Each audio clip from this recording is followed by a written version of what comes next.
Welcome back to another episode of the Max Term Podcast. Kyle Stitch here alongside James Finch, and today we're doing round 2 of extension talk. Players who are set to be unrestricted free agents at the end of this season, so they would need a contract. Otherwise, they would be able to talk to any team as unrestricted free agents come July 1st.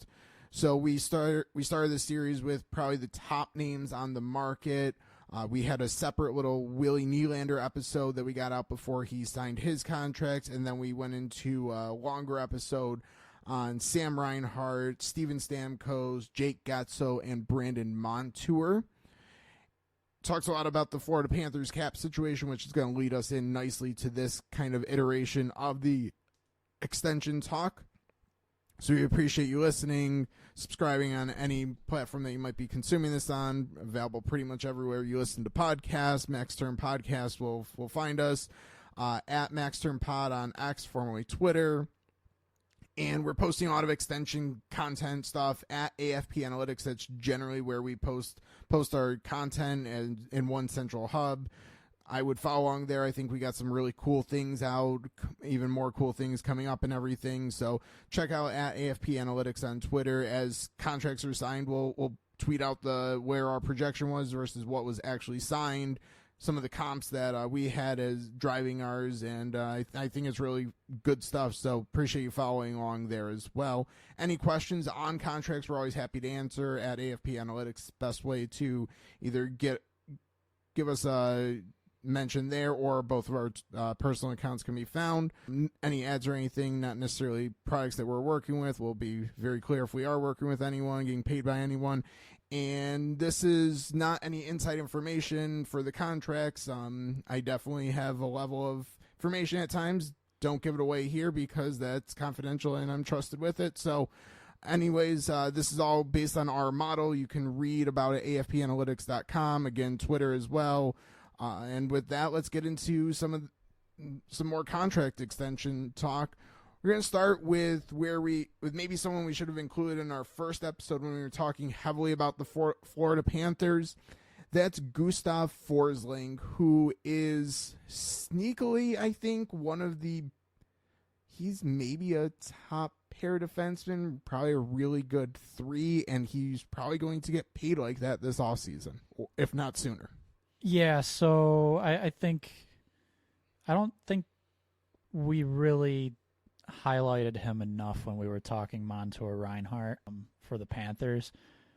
Forsling is, yeah, you said it, he's arguably a top pair defenseman. He's right up there. We'll run through some comps in a second after we give you this contract number, but there is one comp that sticks out to me right away that just almost situationally kind of the type of player. I love the comparison, but I guess we can just go right to the contract first. So we're thinking Forsling gets 7 years.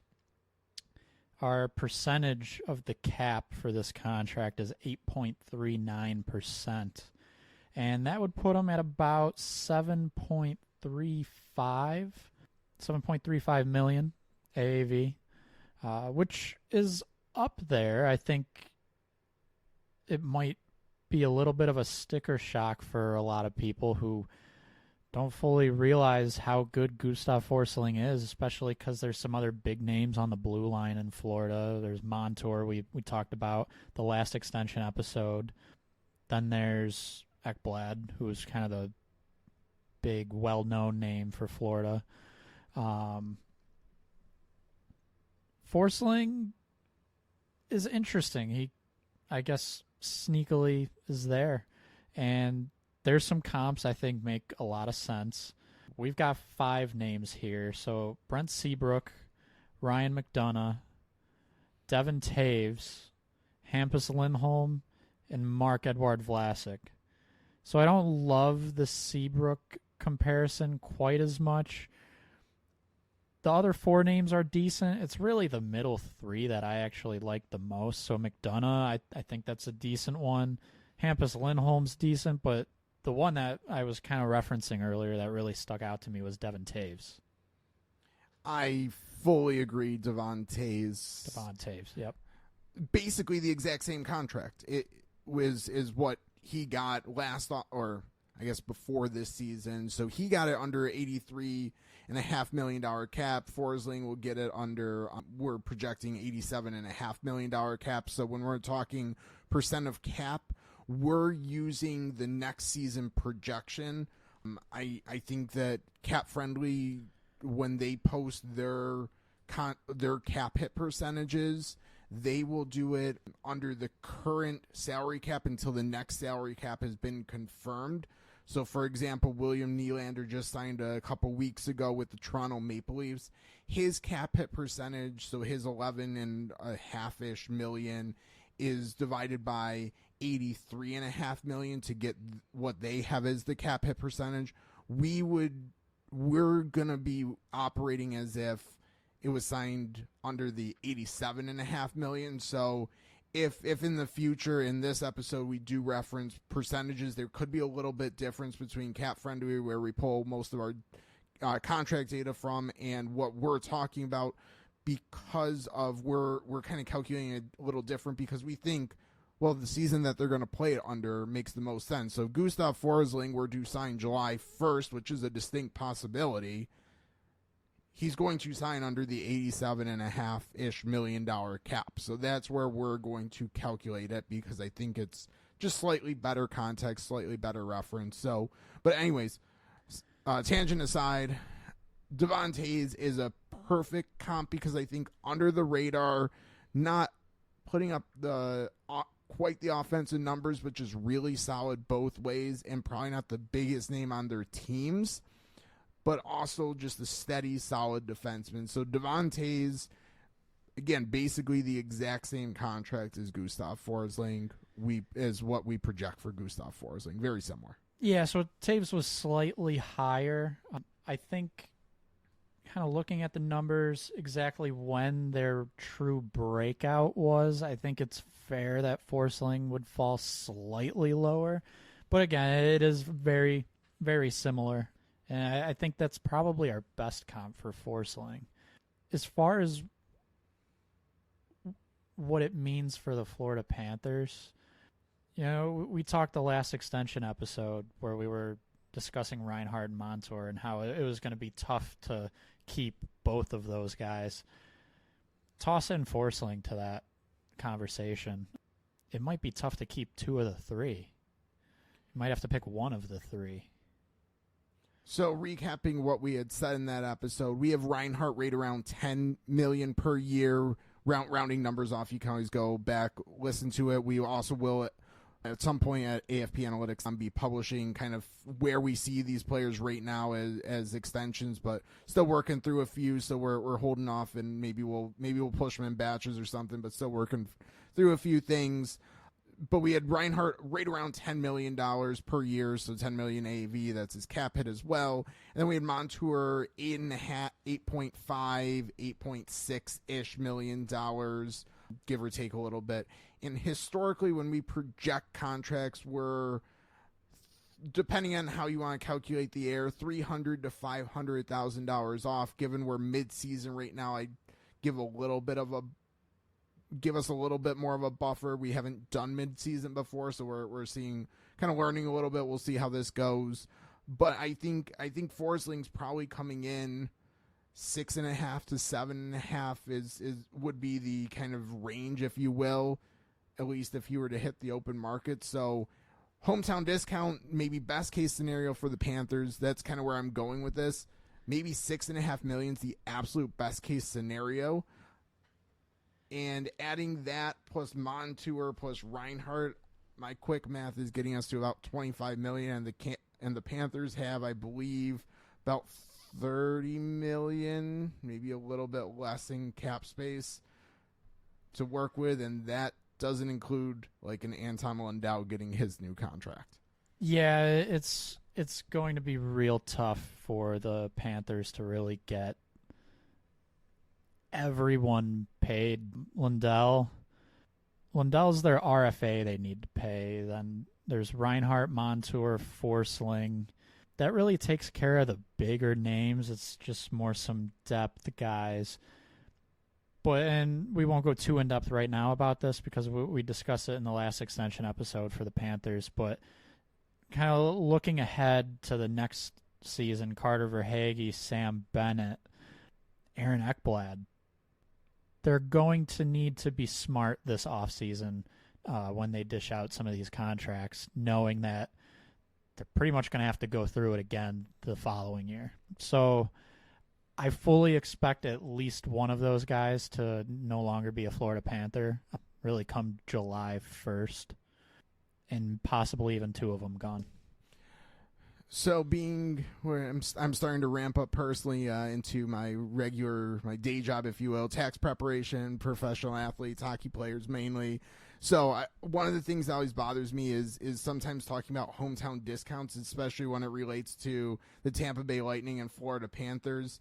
So there's a chance that Reinhart, Montour, and Forsling all take like $500,000 to maybe even $1 million less. I would say if they all take $500,000 less than we're projecting, that would help the Panthers a lot. I don't know if they still get all three done, but they're probably putting the same amount of money in their pocket because of the tax situation in Florida as if they were to go walk and sign with a lot of other teams. So when we're talking hometown discount, they're just able to take less because they're still putting the same amount of money in their pocket because of the situation that the Panthers provide. So Florida could do it. It's probably going to be uncomfortable. Again, we talked about a lot in the last episode. Bobrovsky might be the name that has to be moved to accomplish it, but Florida has a shot, especially if they are able to leverage that kind of tax advantage that they have just where they play. It's not impossible. A lot of people have put out opinions on Reinhart, just with him having a career year, kind of what that situation's like. I want to say, I believe it was Pierre LeBrun, kind of mentioned that if Reinhart stays in Florida, there's a chance it could be more around the Tkachuk level of the $9 million, even though he could possibly get 10 or more than that on the open market. Big factor of that could be success in Florida. They want to continue it. Another big part of that, just like you said, those, I guess we'll say tax advantages for those Florida teams, that it could definitely help. So it's not impossible for them to keep all of them. It's just on paper it's tough, but you never know. But so there's the Forsling deal. Moving on, we want to talk about another defenseman who we really see as right in that same level. Noah Hanifin for Calgary. 7-year deal. We're projecting at an 8.79%, so slightly higher than Forsling. Puts him at about 7.7 AAV, and again, that's under $87.5 million. Some of the same comps pop up, but there's some different ones. You want to run us through those names? So, just like we had for Forsling, Ryan McDonough, Hampus Lindholm, which I think are both very fair for Noah Hanifin. Torrey Krug, another one. Justin Falk, I think those are a little bit weaker. The one I think I like the best for Noah Hanifin, Morgan Riley's deal with the Toronto Maple Leafs. To me, that feels like kind of a good two-way defenseman, maybe a little bit underrated, if you will. At least I think Morgan Riley has because of the market he's playing in. But Morgan Riley's good, provides offense, and is good defensively. So Morgan Riley's probably, if you're trying to figure out why are we projecting Hanifin at this, Morgan Riley's probably the player you want to think of as his contract. And I think that's pretty fair in my opinion. So Riley, just for putting the wrap on it, has about a 9% of cap. So basically Hanifin coming in just below Morgan Riley. That feels right. I would also say it's right. So we like that comp the most out of this group, but we ran our model, we went through our process, and there's a reason these names popped up.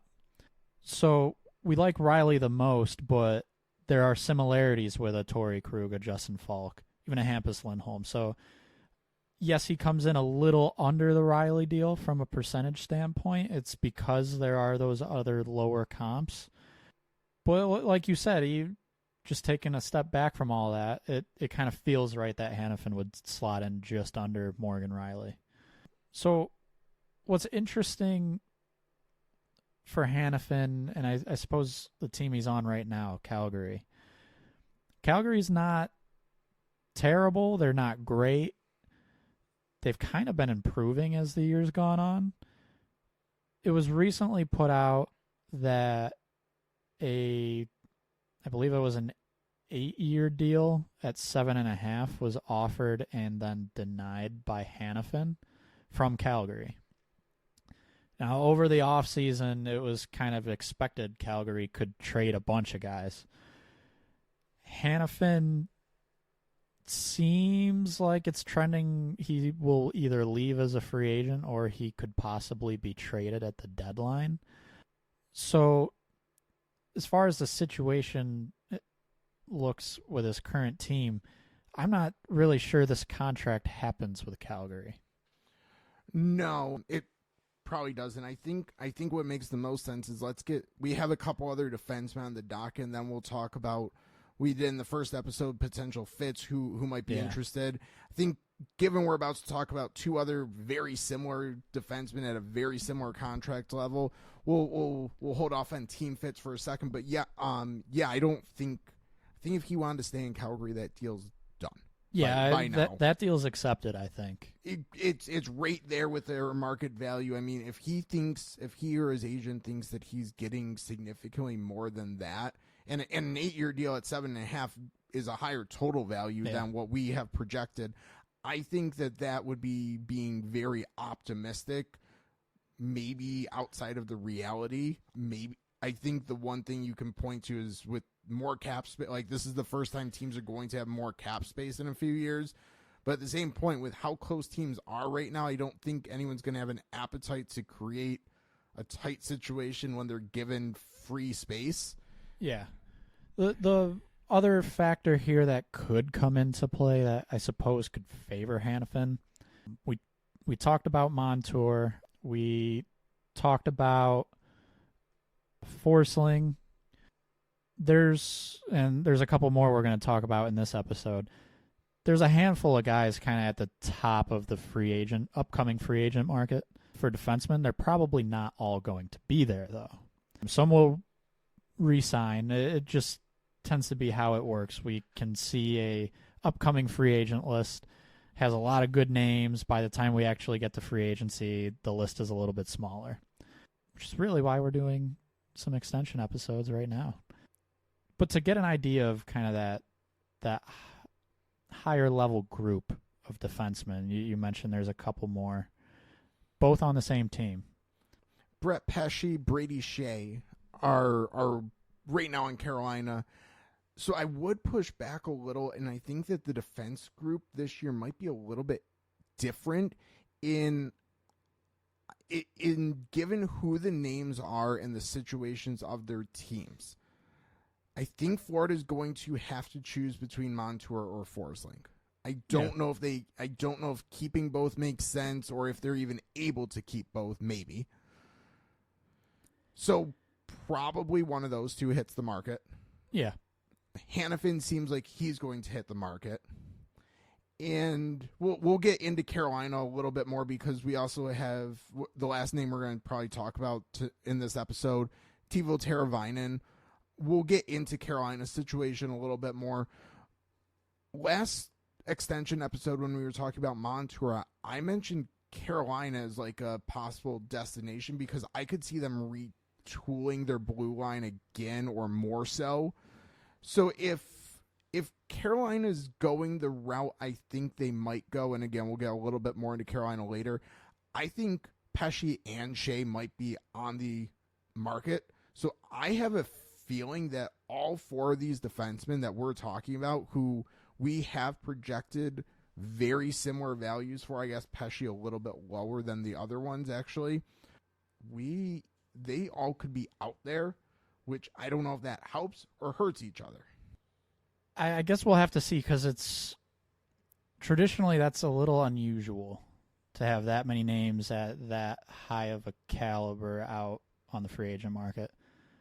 So yeah, I wouldn't really be able to tell you whether it helps or hurts.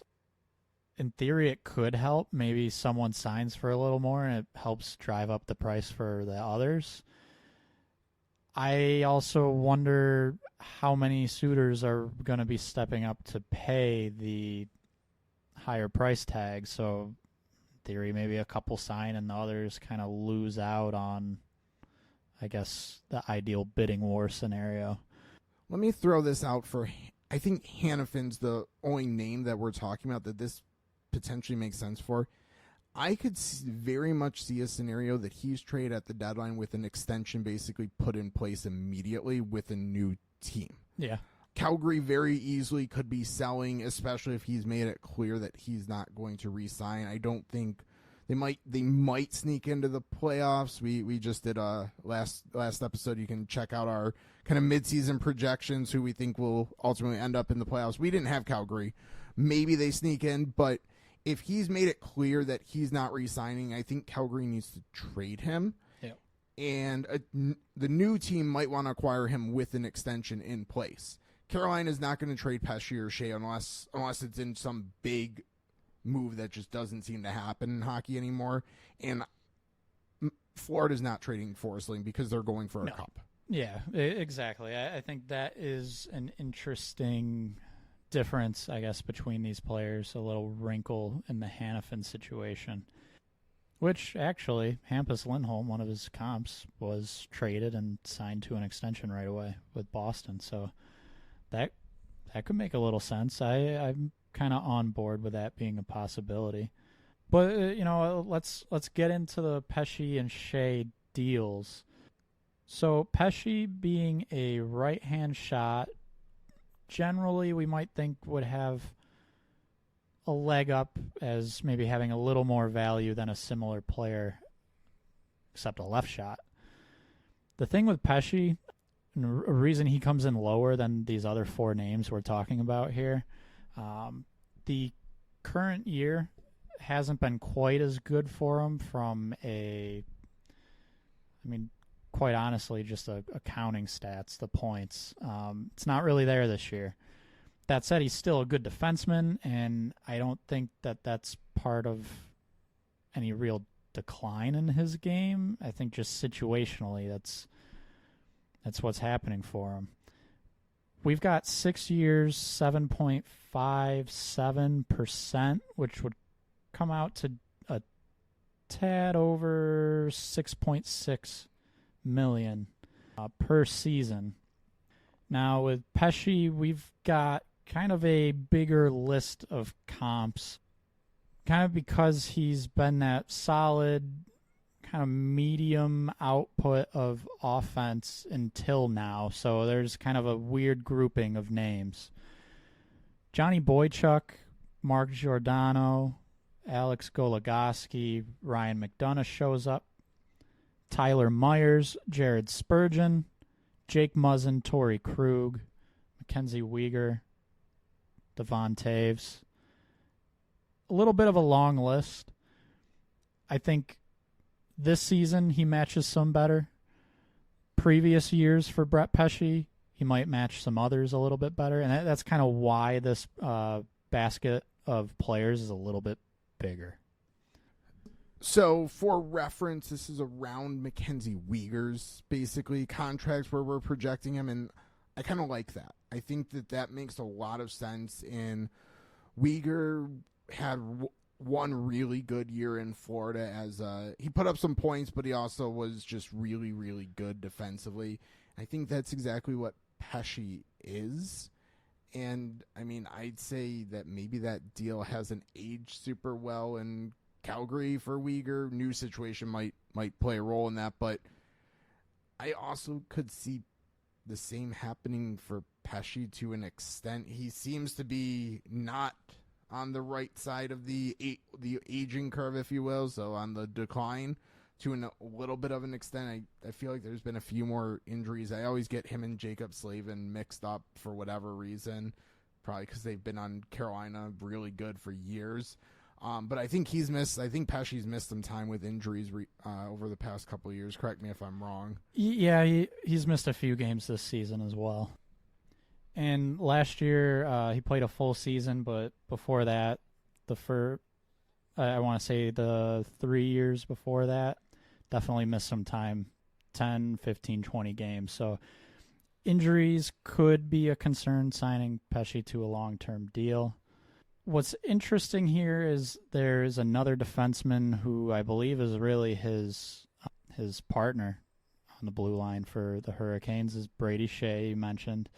We have him a little bit higher, so 6-year deal, same amount of term, but his percentage in our projection comes in at 8.42%, which is going to put him just under $7.4 million a year. So a little bit higher than Pesce. And this is one that's interesting to me because as far as perception's concerned, I could see a lot of people thinking Skjei and Pesce on the same level, if not Pesce above Skjei. And I think when you really dive into Brady Skjei, he's very quietly been a good all-around defenseman in Carolina. So there's some names that pop up as comparables. Mike Green, Mark Giordano, Dustin Byfuglien, Brent Burns, Torrey Krug. We see Mackenzie Weegar in there and Devon Taves again. Dmitry Orlov's in there as well. So some players who are really good traditionally, at minimum, a very good second pair, if not a pretty good first pair. And when looking at metrics and even offensive output, that's kind of the grouping that Brady Skjei belongs in. He can play some tougher minutes and ultimately a bigger amount of minutes each night than I think people realize. So that's kind of where we see some of these top pair names creep in as a comparison for Brady Skjei. So Mike Green might be a controversial name to bring up as a comp here, but contract percent wise, at least cap hit kind of, so cap hit percentage, AAV. Again, Mike Green's been out of hockey for a few years, so a little bit dated there, but Mike Green had a lot of contracts right around this percent of cap. So is that the perfect comp? I don't think so. I think Mike Green might have had a little bit more offensive ability, Brady Skjei a little bit more well-rounded, but I also don't think that that's a bad one, and I think historically both these players are a little bit underrated as all-round defensemen. I've always been a kind of a fan of Brady Skjei, and I think he might rightfully get a nice contract this offseason, but you mentioned it, I'll reiterate it. One of the big reasons that he's probably that we haven't projected for more, and I think he probably gets more, is just because he has better box score numbers and goals, assists, points. That's what still gets guys in the NHL paid. So the thing that Carolina's really going to need to look at this offseason is they've got those two defensemen, but there's also a forward who could cost a little bit of money, assuming they want to keep him. Teuvo Teräväinen. So we've got a contract for him at 5 years, percentage 7.17, and that comes out to an AAV at about 6.3, just under 6.3 million. Some comparables, and I kind of like this list a lot for Teräväinen. Alex Steen, Louis Eriksson, Matt Zuccarello, Andre Palat, and Ryan Callahan. All kind of right in that very good middle six winger. Pretty decent defensively for the most part from that group, which is, I think, what Teräväinen's really known for. Doesn't load up the stat sheet, and I think that kind of goes without saying considering he's more of that middle six winger, but just extremely responsible defensively. Past couple of years haven't quite been as good as I think people have known Teräväinen to be, but that perception of him being a very strong defensive forward, I think is still there, and it's going to help him get a nice deal like this. So really the perfect comp is Andre Palat. That contract was very recently signed, so it was signed under a smaller cap. So Palat, $6 million AAV is going to carry a slightly higher percentage of cap than Teräväinen, but they're right there. So that comp to me is absolutely perfect. It makes a ton of sense. Reputation's there.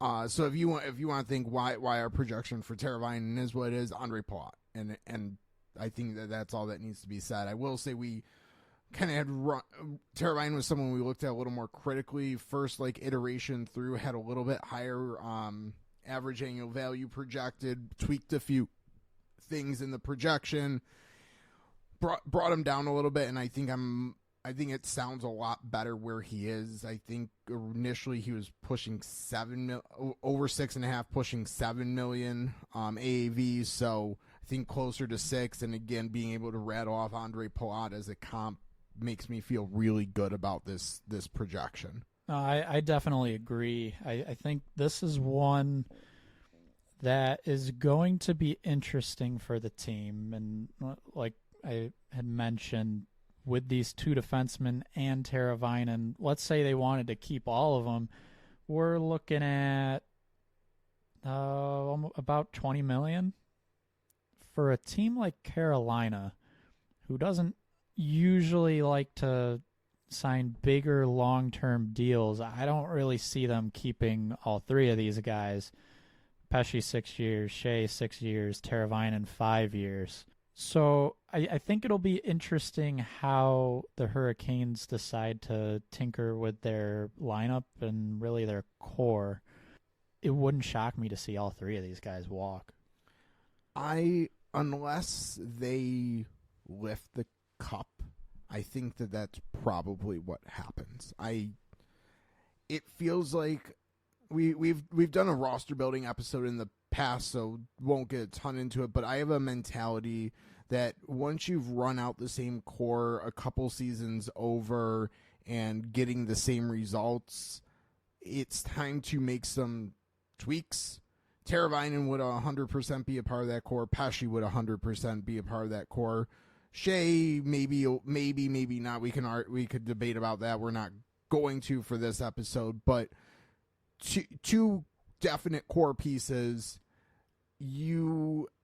I don't want to say have the opportunity because they are still good players, but there's an out and an ability to move on. I would not be surprised if Carolina does so and spends that money elsewhere. Again, like a Brandon Montour, even if they wanted to just tweak things around, get a different impact.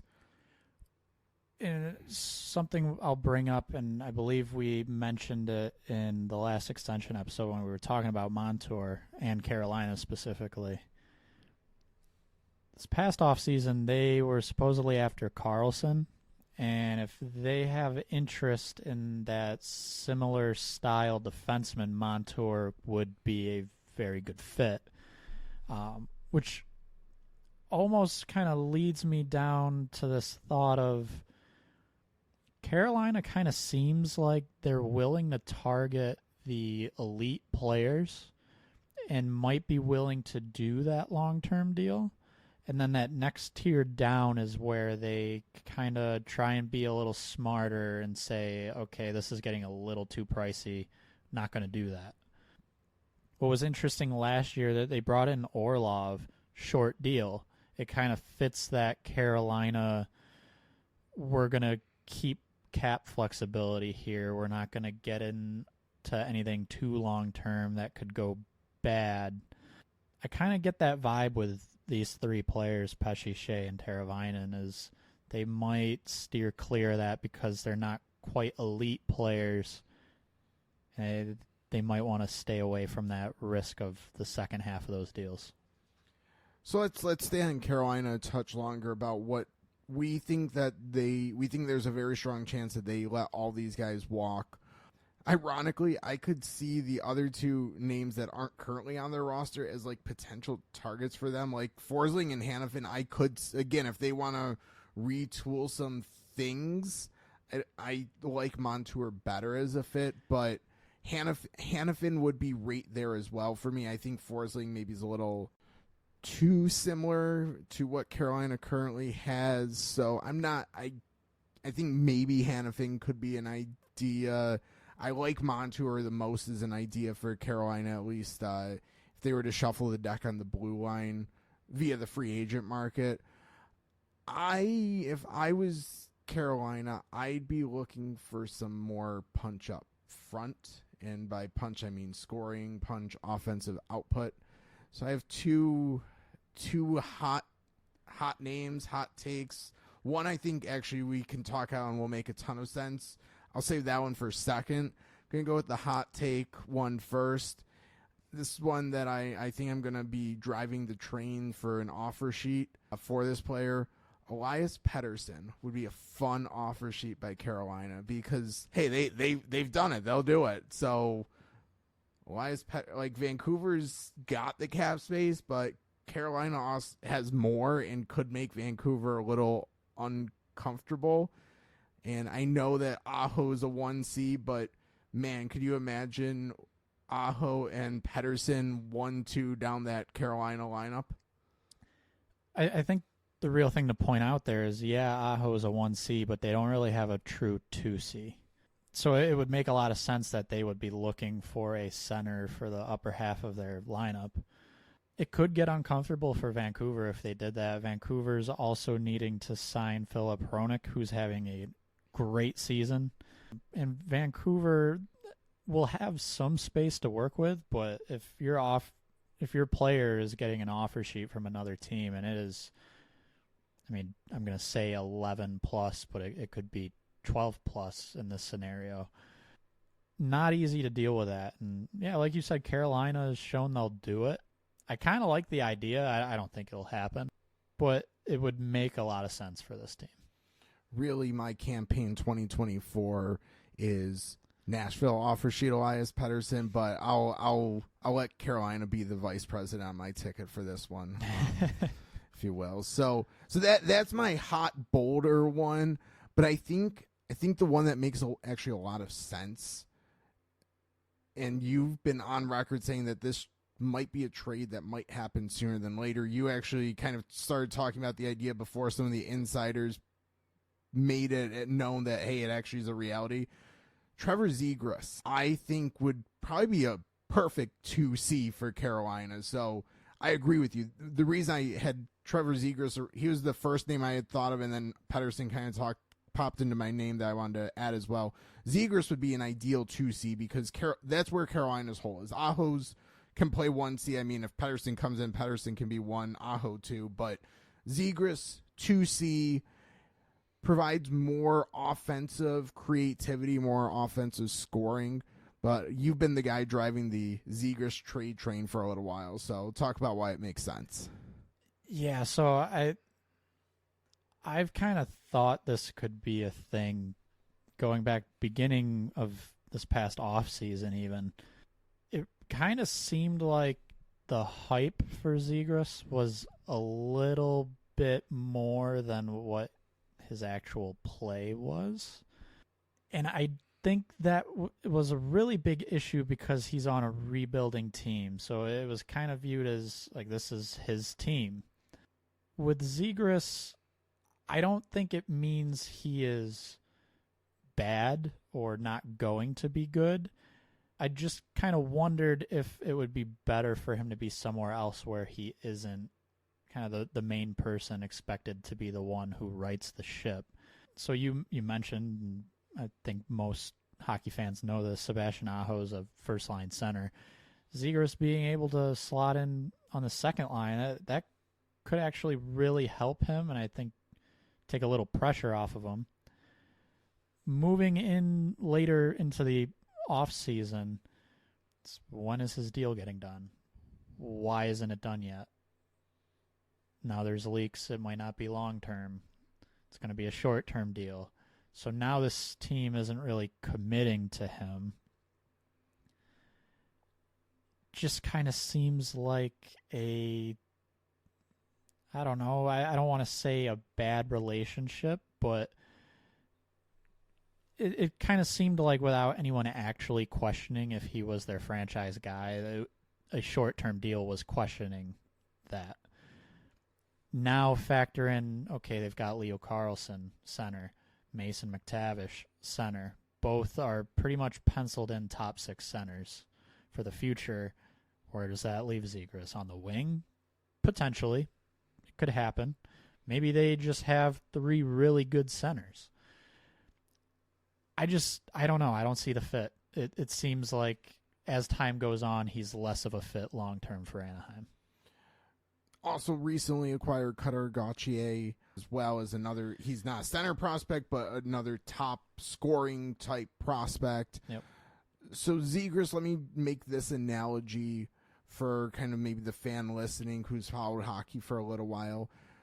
To me, the Zegras situation, Anaheim's not dissimilar to PK Subban in Montreal, in that the team kept dragging their feet, and eventually it kind of reached a point where there was bad blood on both sides, and neither side was real happy, and that ultimately led to a divorce, basically. That seems where the Zegras Anaheim thing's headed, and maybe it just gets pulled, the trade happens sooner than later. Yeah, so the other thing that factors into this is, so season gets underway.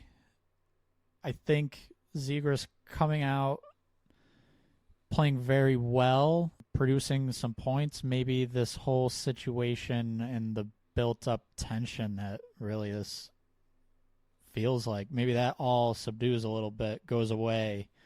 He looks good. He's performing. Didn't really happen. He's hurt now. It just kind of feels like icing on the cake, even though there might have already been icing on the cake because of the contract situation. Zegras out of Anaheim. I feel like it's going to happen. A lot of different insiders really have picked that up since that deal they made with the Flyers. Maybe Zegras is next. This seemed a little predictable, like you mentioned, and I'll bring it up and say it again. I thought really beginning of the offseason this past year, it seemed like this was a road that it was very possible they were going to go down. And I think it's much more likely than not he's not an Anaheim Duck next season. Let me add a quick disclaimer here. We're not reporting anything. We're not necessarily saying that we're reporting something beside the insiders got it. No.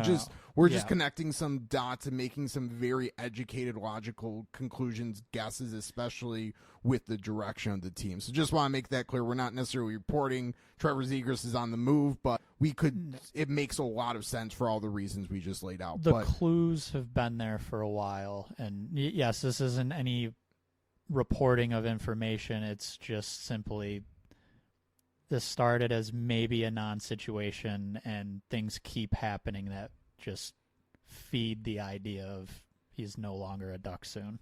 We've paid attention to the sport. We've seen enough situations that it makes a lot of sense. So getting back to how it connects to Carolina, let me say I like a trade fit because you ran through a bunch of Anaheim's top prospects.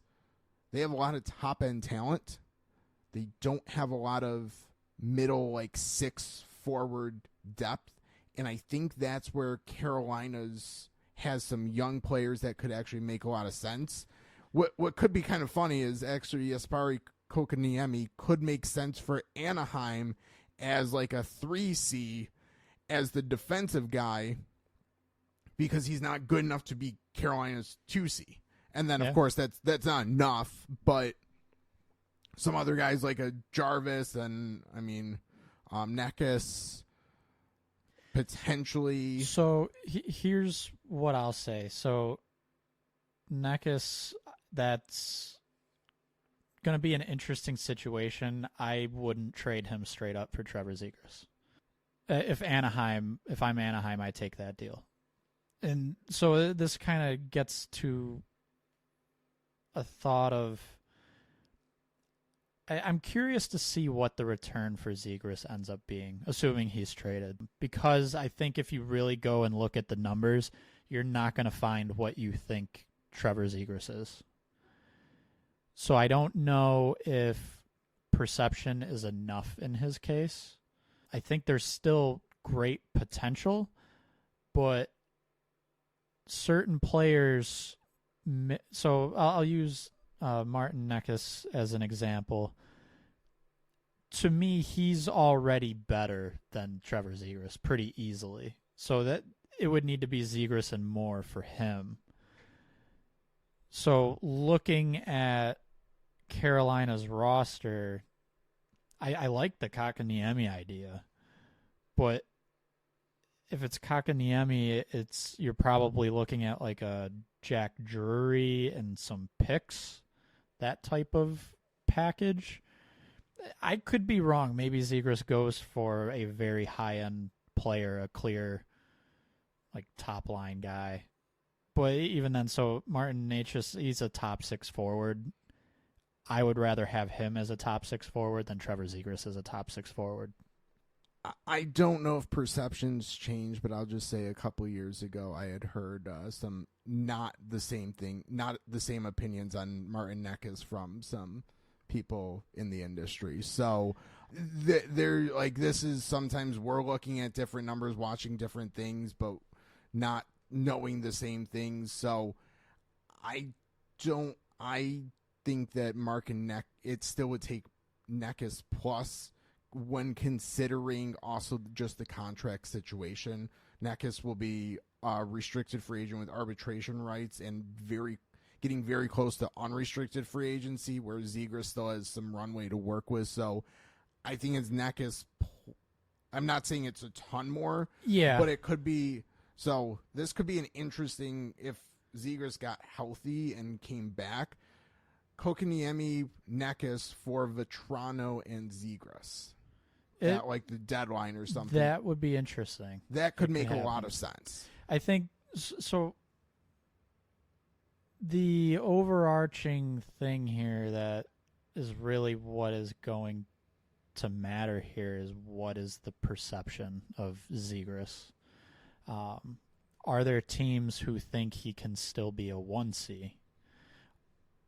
How many of them think that? Are teams really just thinking 2C tops? Maybe he's better on the wing. These are all questions we don't really have the answer to. I guess I'll say this is kind of my final opinion for Zegras. I'm interested in the player to an extent. I'm hesitant about it if I need to give up higher end assets. And if I'm a contending team, I'm a little hesitant about assets that are already contributing positively to my team. Because maybe Zegras comes in and does that, but he hasn't been doing that for Anaheim. I think that's fair. I mean, it's probably an offseason. Like everyone always says, it's probably an offseason move, and that's probably what it is. Again, I think my idea of like Kokaniemi plus Necas for Vetrano and Zegras could make a level of sense in the offseason as well. Probably benefit Carolina a little more to get it done in season if Zegras is back and healthy, maybe. But anyways, we've went down the Trevor Zegras rabbit hole.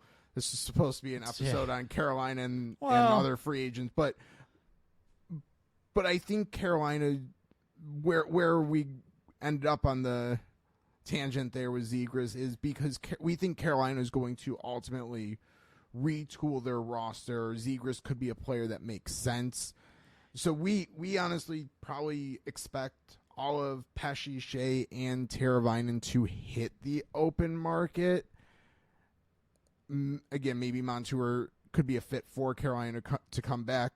So let's get outside the Carolina bubble and talk about fits for basically the players we've covered in this episode. So again, that's 4 defensemen.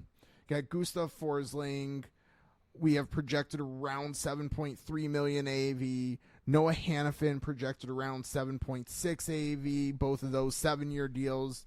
Brett Pesce, 6 years, 6.6 million AV. Brady Skjei, 6 years, 7.4, we'll call it AV, around there. And then we have Teräväinen. Thought I was going to get through the whole episode without butchering his name. Didn't happen. 5 years, 6.3 million AV. So let's start with the defenseman. Who do we see as fits there? I mean, you can listen back who we talked about Montour, but as you start to work down and the players are a little less expensive and maybe playing slightly different roles, maybe some other teams start to pop out. One team I really like, I don't particularly know why, for Hanifin would be Arizona Coyotes. Feels like they could sign a bigger name or two this offseason with their younger core kind of really starting to come together and perform. I would like to see them sign a higher-end defenseman. I'm going to toss out Buffalo. I think they kind of needed a top 4 defenseman this past offseason. Didn't really get one. Will be interesting to see how they maneuver cap space looking out long-term for the team, but they could potentially add a defenseman again. We ran through Buffalo kind of longer-term outlook a couple months ago, so that you can find on our basically profile in the podcast archives, if you will. And I think the conclusion is they have room to make a move if they want. They can't break the bank, but I think they can make a move. I always forget which shot they are, which shot side some of these guys are. So I was going to suggest Forsling, then I look left shot. Hanifin, left shot. Skjei, left shot. Pesce, right shot. Possibly makes more sense. To me, Pesce maybe makes a little bit more sense, and maybe stylistically with what they need might also make a little bit more sense. So we've talked about Buffalo as a fit for Pesce in other episodes going back. I think I like him as the best fit. I'm not saying no to Hanifin, but they would have a lot of left shot guys for what that's worth. True. Delane Power, it seems like Ryan Johnson will be a long-term piece. Matthias Samuelsson, those are all left shot guys. And then you add Noah Hanifin, that's a 5th left shot in your top. So you have 5 of 6 of your regulars as left shot guys. So Pesce to me makes a little bit more sense there. Yeah, I would say I agree. Another team I kind of wonder about, who I don't think we really speculated when we were talking Montour. I mean, that's kind of a little bit higher in salary. Tampa Bay Lightning. They don't have a lot of space coming up. They've got about $10 million to work with, and Stamkos is a free agent. I think they would be able to free a tiny bit from their forwards. Here's the thing with them. I think they need to be smart and kind of fill out their depth a little more than go after the bigger fish. And I want to say that is what they believe too, with kind of how they've handled the Stamkos situation. That said, I wouldn't put it past them necessarily to be in on one of these bigger names, especially kind of trying to cling to the maybe ever so slight window they think might still be open. I don't love the fit, but I could see it as a possible road they go down. Another team that kind of stands out to me, I'll throw out one more here. I'm going to say the Florida Panthers. And I'll kind of put it this way. Every few $100,000 up to $1 million matters. Could they, in theory, they keep Forsling, maybe they let Montour walk and instead sign Brett Pesce? That type of, I guess it's multiple moves, but that type of sequence of moves for a team that is really tight with cap space. Could make some sense that maybe they're not getting as good of a defenseman, but the hurt of losing Montour would be a little bit less, bringing in Pesce as a replacement and save roughly $2 million. I didn't know exactly what direction you were going to go, because if you had said let Forsling walk and bring in Pesce as his replacement, that also wouldn't, like... No. Yeah. It could have... Again, we're talking dollars. I'm not, like, you're not saving as much that way, so... But, if Florida loses Reinhart, Montour, absolutely, they could be dipping into the pool, as you said, and looking to save $1 million, $2 million, whatever. Some teams I'm kind of like looking at. I'll start with one we talked about when we talked about Montour, the Dallas Stars. I don't know. We talked about they might not have salary cap space to work, enough space to fit someone this offseason, but if they could make it work, maybe one of these guys makes a lot of sense. I kind of like Forsling maybe as a fit best for them. Hanifin could be fun as well. I'm not going to reiterate everything we talked about last time we talked about the Stars. Could make space, but I think it would be uncomfortable for them, and maybe it might not be worth it for anyone but Montour. Maybe. So I think it could work, though. I mean, Matt Duchene, I want to say they probably lose him anyways. Maybe not, but I guess Thomas Harley's a defenseman they're going to have to pay soon. So that deal might kind of dictate how they act in free agency. But there's enough space there. I think there's potential if they want to go grab one of the bigger guys, they could. So I like that fit. I think we discussed Montour, but even those other guys, I think they'd be on the table. Calgary Flames, just like you laid out with the Panthers, if they lose some guys, they might have to replace them. Again, I don't know exactly what direction they're going to go, but we'll get to Chris Tanev in a future episode, but most likely Hanifin and Tanev gone. So there's 2 spots on the blue line. Hopefully Oliver Killington is back to a level of playing really good hockey. But that's a question mark, so maybe it's only 1 spot. But, looking at some of the other guys as well, they could use any of the defensemen we're talking about. Obviously, if Hanifin walks, he's not going back there. So, Calgary, just like you laid out for Florida, someone goes out, someone might need to come in. So those are the boring teams. Let me throw out 2 more slightly exciting teams. First, I'll say the Montreal Canadiens. They could use a solid, steady defenseman. That feels like a team that gets Brady Skjei. I don't know why, but I want to say Skjei might be the more under the radar of this group, even though we actually have him getting a higher cap hit. That kind of feels like the right fit. I don't know if Hanifin would really be going to Montreal. What'll be interesting with Montreal is they've got some younger guys on the blue line. Then they've got a Michael Matheson, David Savard. I don't know if they would necessarily gear towards like a right shot or a left shot. I think just in general, it's how can we improve. So they should be interested in really any one of the names.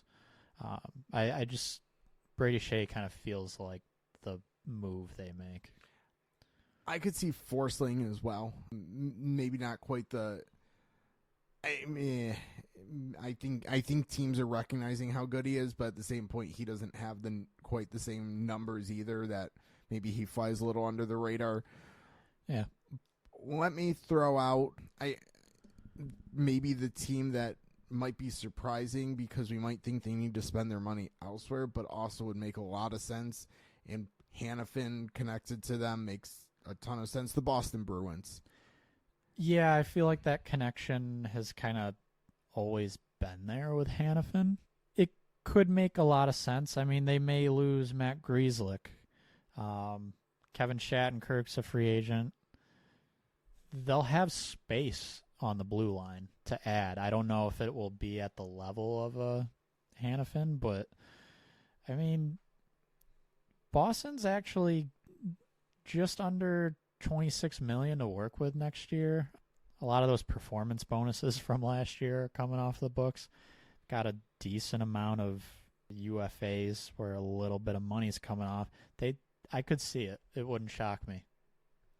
That also, as I laid out earlier this episode, it also could be a scenario where they do trade him for him at the deadline and sign him immediately to an extension, because if they could get him 50% retained, they might be able to fit that now. Or like his contract now is very fittable, especially at 50%. Maybe they can make that work and then give him an extension, keep him long term, while having him for the playoffs this year. Because frankly, looking at their defense after McAvoy and Lindholm, it's not great. No, it isn't. The good news is it opens up. It's not, you're not stuck long term really with anyone. So I guess Brandon Carlo, he comes back, but that's a reasonable deal, 4.1 mil a year. But yeah, so they're going to have some holes on the blue line, and Hanifin would potentially make sense. I'd wonder if somehow, I'm not really sure how they get it done this year. If there's a deal with Calgary where they acquire Hanifin, but also Lindholm, and it might get a little funky financially. They might have to send someone out, and I'm not really sure who it would be. But those are two players I could see them both signing long-term with Boston. They kind of have the need for both and the cap space for both. Yeah, we'll get to Lindholm a little bit in a future episode. I think our preliminary projection has them like 8 to 8.5 million per year, subject to change. That those are not finalized, but I think we have it. I pencil it in right around there. Let's say 8.5 pencil in. So if you're listening as a Bruins fan listener, 8.5 plus we'll just say 7.5 for Hanifin for some easy math as we're recording this. So that's 16 million, leaving him 9 million in space, with not a ton of other like DeBrusk. That would be the question. We've if also he's even still there. Not to go down this rabbit hole really, but we've discussed the goalie situation, that they could decide to make a decision, move one of them before losing potentially Olmark for nothing, which would free up a little space as well. And there's enough ability to kind of go down multiple different routes here for Boston if they want to. But yeah, I kind of coming back to where we were, Hanifin, I like the fit. I want to specify I don't think they would look at Pesce. He would improve the team, but with McAvoy and Carlo there, I feel like they would really want to sign a left shot. They could afford Pesce, and they could use maybe one more right shot, but just from an asset management perspective, I don't think that's quite the right fit. We've thrown out some teams for the defenseman. Teuvo Teräväinen. This is an interesting player because, like we said, he's that pretty good middle six guy, and we used Andre Palat as an example for contract comparison. So in my head, I kind of think of, are there teams out there who kind of could use their own version of Andre Palat? Rangers? I mean, Rangers need forwards, whether it's center or wing. I feel like they could potentially be a fit for a Teräväinen. So real quickly, speaking of, I don't want to go back to the defenseman too much, but speaking of Andre Palat and where he is currently, New Jersey Devils, Brett Pesce would be a great fit for the Devils. Just throwing that out there. But we'll move on. I don't know if that's where they spend their money, but yes, I agree, but potentially that could be an idea. I don't know if the Rangers. I don't know. My issue with the Rangers is they have multiple guys who are, I'm not going to say similar, but they have multiple middle six wingers, in my opinion. Kind of. It really depends. Honestly, it depends what Lafreniere kind of finishes the season out as. If you can put Lafreniere and Panarin on your top line and feel good about that, then yes, I think you do now have a spot for Teräväinen. But if Lafreniere basically is Teräväinen, Kreider, I mean, I know Hedl is more of a center, but like he's not dissimilar of a player. Then you have Kakko, who I know is probably more of a third line player, if that at this point. But would Teräväinen be an improvement? Yes, but I'm not sure enough. So one just who it really depends on what we think Lafreniere is, and the good news for the Rangers is they have till the end of the season, because Teräväinen, if he's available, it's July 1st. Yeah. The one thing I'll say with New York is they just need depth. I can count pretty much 5 forwards who are there long term. So, yeah, Teräväinen, I guess, could get a little repetitive. At the same time, I have trouble really believing that when, again, they only have 5 forwards long term. And by long term, I mean like more than 2 seasons down the road. Factoring in cap space, they have some, but not a ton. I could see like a Teräväinen move and then someone not quite as good, and that kind of takes their cap space. And eventually Lafreniere is going to need a deal. Eventually Keandre Miller is going to need a deal. Ryan Lindgren's going to need one this offseason. Braden Schneider. It's honestly possible they won't even be able to afford Teräväinen. So maybe stylistically they can find someone different for the same price or cheaper, but I don't think they can shoot much higher than Teräväinen. I would think if I was them, I'd rather have 2 $3 million players than 1 $6 million player, to be honest. Potentially, yeah. And that would speak right to the need for depth. So one more player, Shesterkin, is also going to need a deal, which is going to be significant. Not this offseason, but the following. Yeah, so I don't know if the Rangers dipping in for I wouldn't do it. I also wouldn't discount them doing it. But me personally, I spend my money elsewhere if I'm the Rangers. Okay, I'm not going to say that this team should sign Teräväinen, but he feels like a player for this team. Seattle Kraken. Yeah, so if we really want to talk about repetitive, he would certainly fit in with Seattle. Don't have to spend too much time on it, but we're on record pretty much saying Seattle's a pretty good team. They just are missing that elite player. That's not Teräväinen, so I think that's a situation where it's really repetitive because they don't necessarily need a middle 6 forward. They've got that. So that would be, he would certainly fit in, but I don't think that would be the best way to allocate salary cap resources, so cash too. Okay, so I think I'll give you 2 serious suggestions.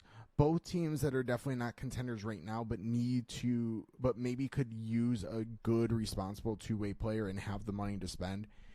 We talked about Anaheim Ducks a lot already. They have a lot of younger players, so if they brought in Alex Killorn, they could bring in Teräväinen. They could have two kind of guys you can trust defensively to pair with the younger players to get the offense output, let them learn, but also have someone that can kind of be a safe fallback for them as well. And then the Blackhawks with Bedard. With Bedard would make a lot of sense here. So as soon as you kind of started explaining that, Chicago popped right in my head. Teräväinen would be going back to Chicago. And yeah, looking at how the year has gone for Bedard, I think it would make a lot of sense to bring in a forward who's known for his defensive play. Whether that's definitely what they get out of him for most of that contract, I will see. But that would be a very good fit. And to speak specifically on the Chicago idea, Bedard's come in and he's scored. The underlying metrics aren't there yet. They're not good. So bringing in just quality hockey players who are responsible both ends of the ice and surrounding Bedard in that might be just as important as signing a scoring winger for Bedard, if not more important, because Bedard's he's pretty much got that part of the game. He's producing very well for a rookie. It's that kind of two-way play, the defensive side, where he's struggling. So kind of another team that maybe could use a more defensively responsible forward to pair with what they have, Ottawa Senators. I feel like it makes a lot of sense to swap out Tarasenko for Teräväinen. Like, salary-wise, it would be a little bit more for Teräväinen, but just how your lineup's constructed, Teräväinen would make a lot more sense in there, in my opinion, than Tarasenko. I definitely agree. They've got a lot of younger players who I think are going to score for them.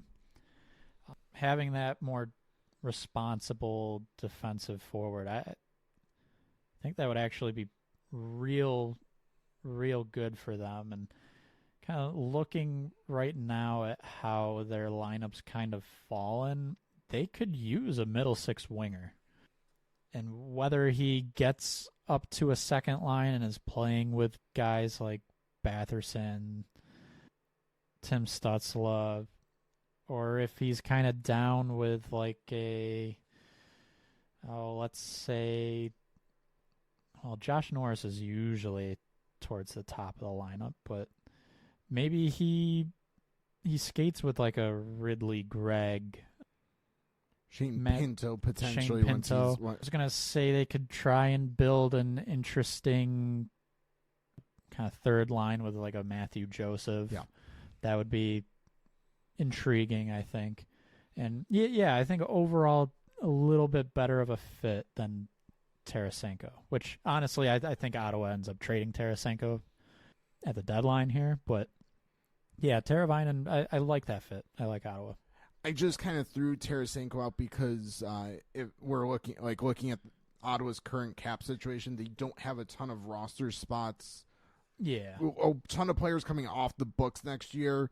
Similar salary, so it basically is saying slot. It can fit. It can easily fit. Yep. So that to me actually might be the best fit for Teräväinen, given where the team is, plus, well, where the team thinks they are, at least, and kind of the player he is. I honestly think I like those last few teams. I'm going to say last two, so Chicago and Ottawa. I don't know if I would do that if I'm Anaheim after just signing Killorn. But I like Chicago. I think Chicago needs to be targeting that type of player. And I think we just walked through it with Ottawa. They do too, for sure. Any other teams we want to touch on for fits before we call this episode?